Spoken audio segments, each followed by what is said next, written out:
Olá, está começando agora mais um Ligado na Universidade. Em 14 de novembro celebra-se o Dia Mundial do Diabetes, data para conscientizar sobre essa doença silenciosa que tem crescido em todo o mundo. Inclusive, dados recentes do Atlas do Diabetes 2025 apontam que o Brasil é o 6º país com mais casos da doença. Em meio a esse cenário, a FMBRU, a Faculdade de Medicina de Bauru da USP, mantém o Ambulatório Multiprofissional de Diabetes Mellitus, projeto que oferece atendimentos gratuitos à população.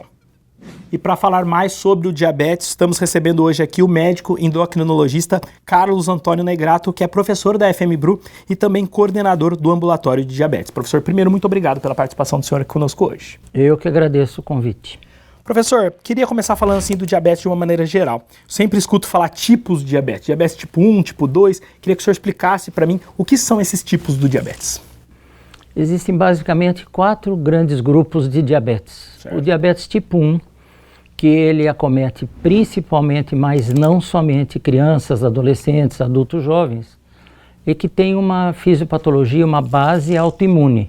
Então, há um processo autoimune que agride as células beta do pâncreas e o indivíduo para de produzir insulina. Esse não é muito ligado ao estilo de vida, doutor?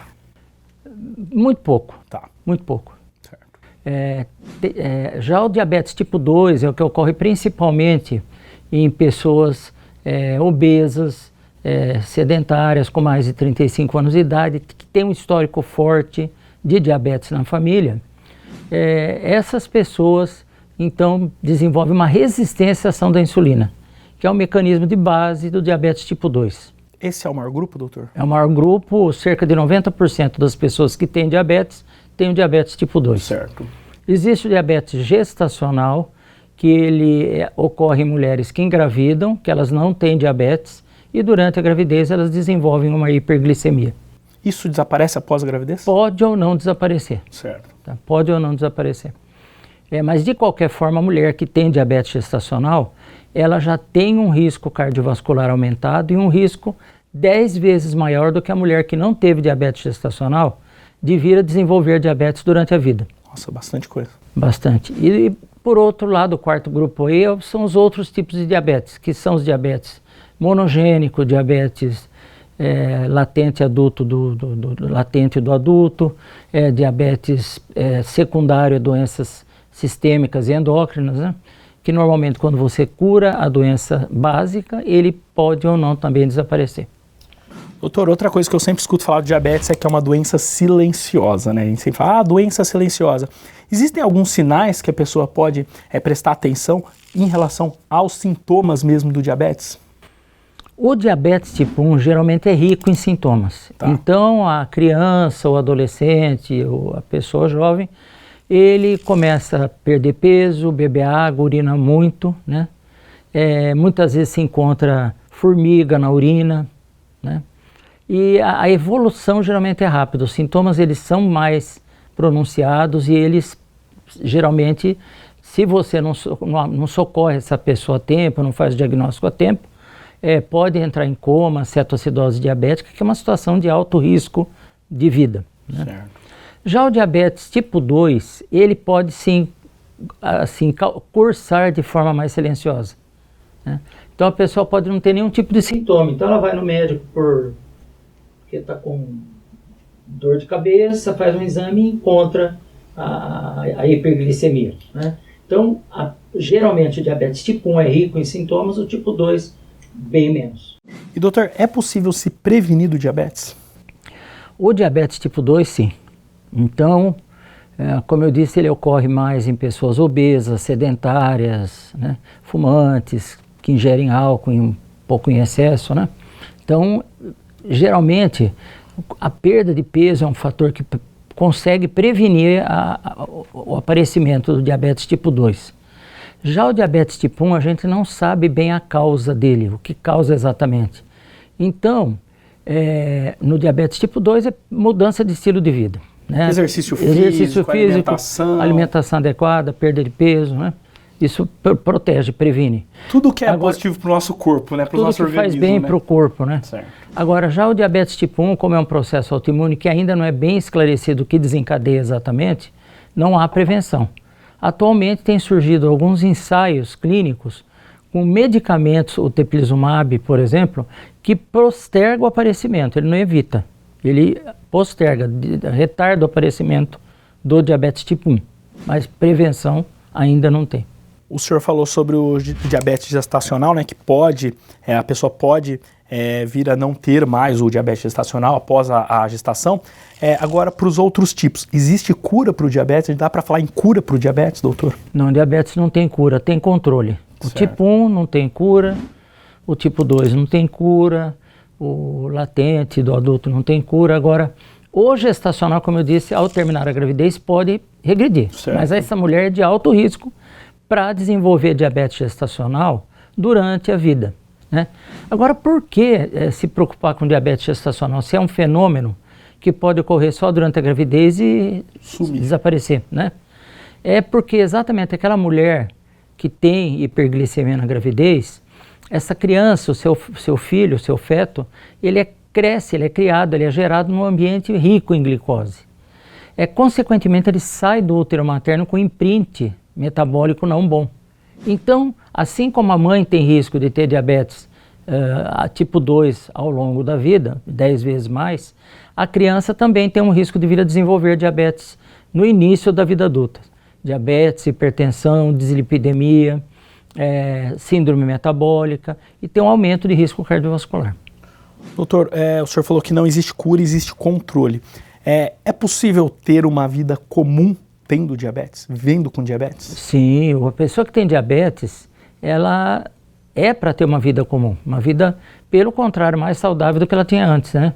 Então, se ela não fazia atividade física, ela deve fazer, se ela não fazia dieta, ela deve iniciar, tem que ter cuidados com a saúde, mais atenção com os pés, com o dente.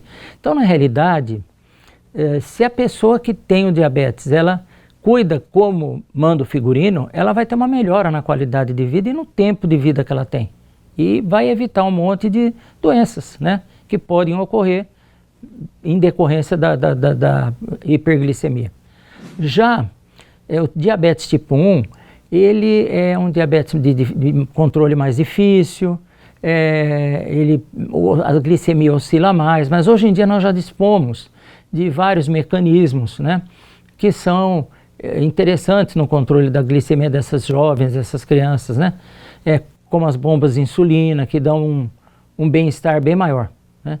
Então, felizmente, quando eu comecei a trabalhar com diabetes para cá, muita coisa melhorou, tanto para o diabetes tipo 1 quanto tipo 2, para o gestacional, para todos eles.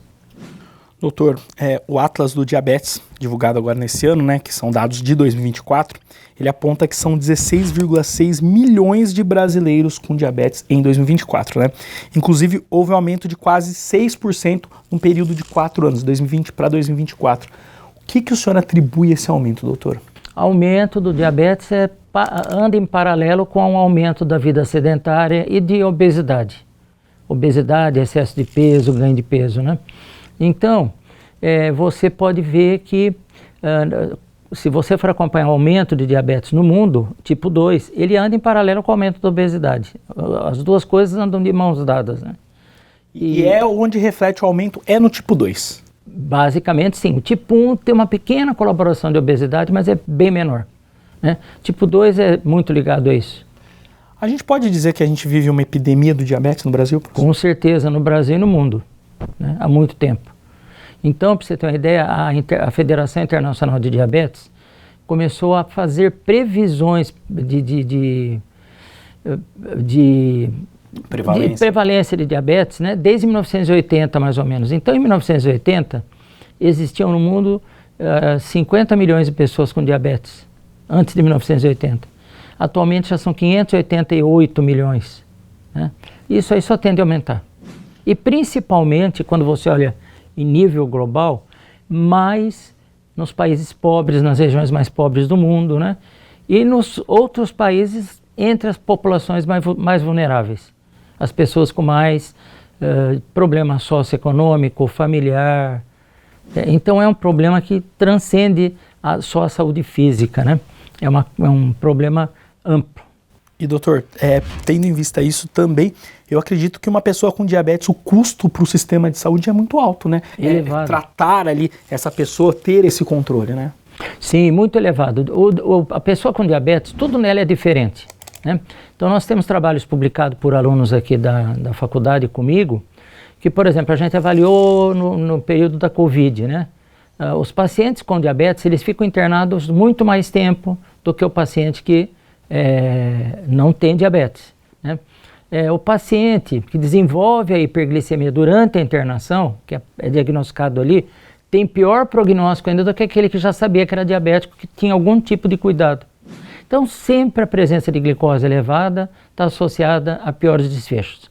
Além de que os pacientes com diabetes, eles correspondem a mais de 50% dos pacientes que fazem diálise, que fazem transplante renal, né? Então, é uma condição cara. Tem altas taxas de absenteísmo ao trabalho, né? É a maior causa de cegueira na população adulta do mundo, né? De amputação de membros inferiores. Porém, tudo isso é prevenível, desde que o paciente seja educado, obtenha um controle glicêmico adequado, né? Então, a maioria das complicações de diabetes são evitáveis. Vamos nos prevenir, né, doutor? Vamos nos prevenir. Ok, doutor, vamos fazer um breve intervalo. Ligado na Universidade, volta já já.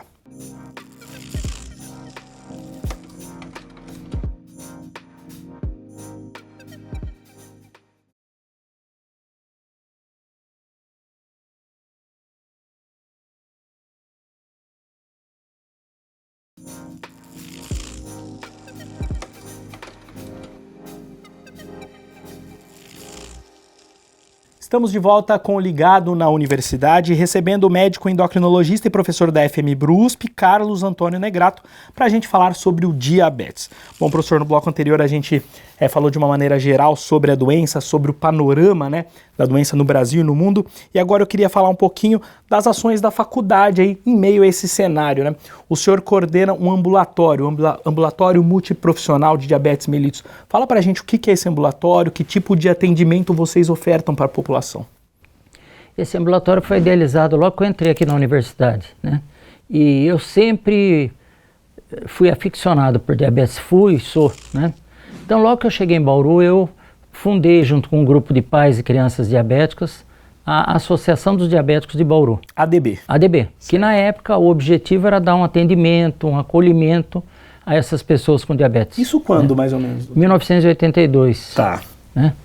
E aí foi se criando um grupo grande, esse grupo de pessoas construiu a sede da Associação dos Diabéticos, né? Que é onde hoje em dia o ambulatório nosso ocorre, né? E o objetivo era fazer um atendimento e promover educação para pessoas com diabetes. E creio sinceramente que ali a gente salvou muita gente, né? Desde esse começo de trabalho. Mais de 40 anos atualmente. Mais de 40 anos.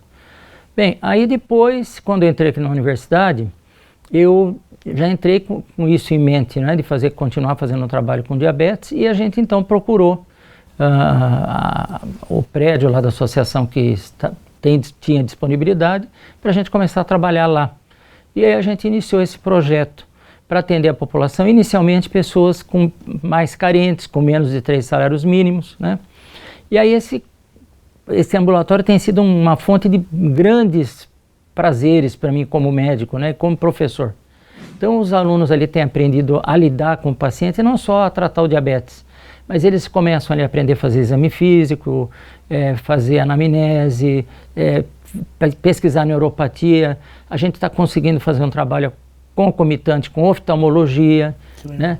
O trabalho com o pessoal do odonto aqui na parte de investigação de problemas odontológicos nesses pacientes. Então a gente está tentando pouco a pouco ampliar o leque, né? E ali os alunos aprendem, né, como eu disse, os princípios de medicina. Aí eles fazem comigo sempre a primeira receita da vida deles, eu faço questão que façam comigo, né?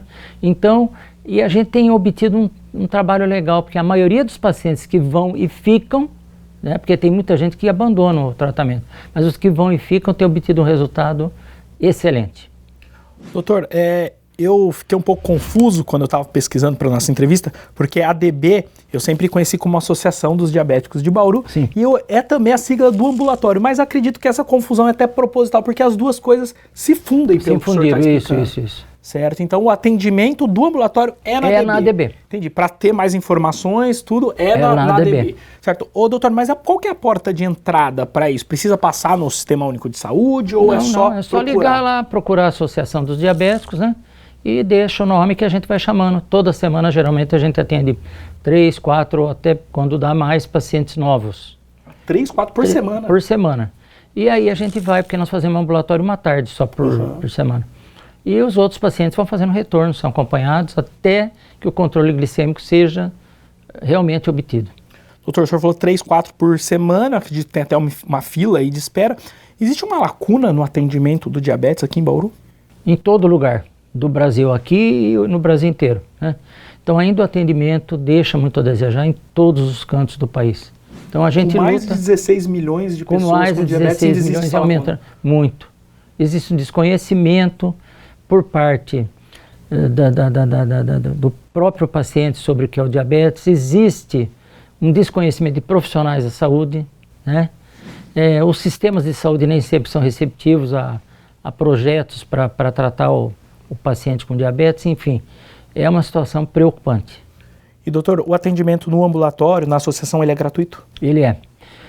Tem alguns pacientes que podem eventualmente pagar alguma mensalidade, eles pagam para a Associação dos Diabéticos. Tá. Manutenção, um preço simbólico. Aqueles que têm condição, quem não tem vai de graça. Para a gente aqui da universidade não há dinheiro envolvido. Doutor, outra ação fora a questão do ambulatório, que é algo mais perene, né? Agora tem também um evento, né, que se tornou aí já tradicional, quarta edição, né, Jornada do Diabetes. Essa quarta edição ocorre agora no dia 15 de novembro, né? Fala pra gente do objetivo desse evento. O objetivo desse evento é atualizar a comunidade universitária sobre o diabetes, né? Porque novembro é o mês do diabetes, né? Dia 14 de novembro é o Dia Mundial, né? É o Dia Mundial do Diabetes. O dia 14 de novembro é o dia que nasceu o Banting, que foi o descobridor da insulina.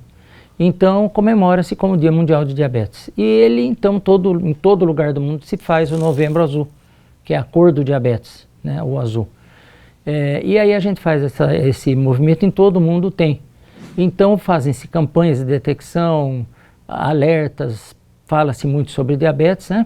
E a gente faz todo ano com essa jornada, com o intuito de enriquecer o conhecimento dos acadêmicos, dos alunos, né? Pessoas da comunidade que queiram participar também são bem-vindas. Bom, professor, fora toda a parte científica, né, que eu vi lá que estão vários temas científicos que vão ser debatidos justamente para essa atualização que o senhor falou, tem também um diferencial nessa edição, que é trazer um paciente com diabetes para falar sobre esse lado de viver com a doença. Fala um pouco para a gente do porquê trazer esse paciente para dar esse relato dele. Sim, é porque ninguém melhor que quem convive com diabetes sabe dia a dia como é que é, não é? Então, esse paciente que virá, esse senhor, ele é uma pessoa que lida com educação, ele faz palestras motivacionais, né? E tem diabetes por coincidência. Então, ele vai fazer esse trabalho para a gente que vai ser enriquecedor. É o André Petralha, né? André e Petralha. A palestra chama O Lado Doce de Ser Diabético. Exatamente. Gostei bastante, que é algo mais humano, né? Da humanidade para essa questão. Exatamente. Certo.